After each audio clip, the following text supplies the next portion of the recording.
আমি না ভাবলে একটু কনফিউশনই হইতেছি। ছোটবেলা ঋতুকাল সম্বন্ধে আমরা যেগুলা পড়াইছি, আমরা কি সবই মিশা কথা পড়াইছি? এই যে আমরা পড়ছি বসন্তকালকে ঋতুরাজ বলা হয়, কোন অ্যাঙ্গেলতে বসন্তকালকে ঋতুরাজ বলা হয়? সে রাজার মতো কি কাজটা করে আমার এখন? তার আমলে দেখা যায় কয়েকটা ফুল ফোটে আর কয়েকটা আমের মুকুল ফোটে, তা এখন আমের মুকুল সব ঝরঝরা ঝরঝরা পইরা যায়, একটা আমের মুকুলও নেই আঙো গাছও, সব ঝইরা পইরা গেছে। কিন্তু অন্যদিকে আপনি যদি বর্ষাকালের কথা দেখেন, সে সব ঋতুতে এন্ট্রি মারে, ঠিক আছে? তাকে হেমন্তকালেও দেখা যায়, তাকে শরৎকালেও দেখা যায়, তাকে শীতকালেও দেখা যায় এখন ঝরঝরা ঝরঝরায় পড়ে, আর বসন্তকালে তো তীব্র গতিতে ইয়ে পড়ে।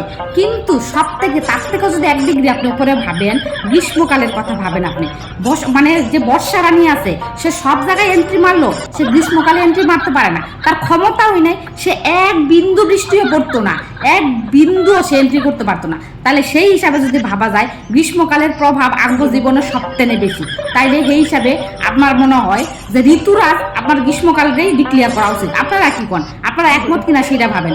আর এই যে ঋতুগুলার নাম আছে, ঠিক আছে, সব ঋতুগুলার নাম আমার হিসাবে চেঞ্জ করা উচিত। শীতকাল, হেমন্তকাল, শরৎকাল, বসন্তকাল, এগুলো কোনো ঋতুর নাম হইলো? এগুলো কোনো ঋতু নাই, অনেক অস্তিত্বই নাই।